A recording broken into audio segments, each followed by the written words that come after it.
Первые стебельки амброзии уже видны, а значит, настало время для борьбы с карантинным растением. Название красивое, последствия страшные. А ведь один такой куст может производить около миллиарда пыльцевых зерен, которые способны преодолевать расстояние больше 400 километров. Цель нашего выезда это работа для того, чтобы работники администрации, частники, владельцы и пользователи земельных участков проводили работы по уничтожению вот этих сорняков, пока не наступил период цветения данного растения. Лучше проводить скосы, различные другие мероприятия, опрыскивания в этот период.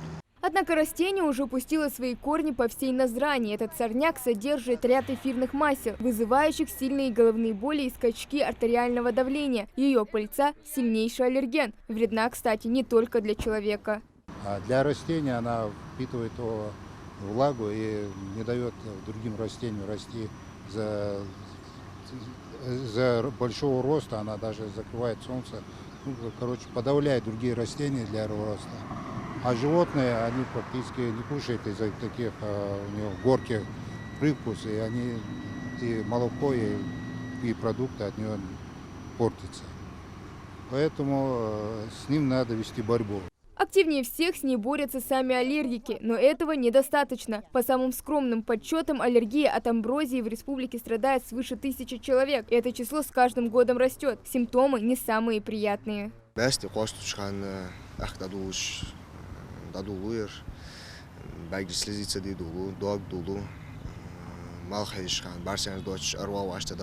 Борьба с карантинным растением в республике продолжится до октября. Сотрудники Россельхознадзора напоминают, что делать это нужно также владельцам садов и огородов. Хава Гагиева, Алисхан Гаравожев, Магаз 24.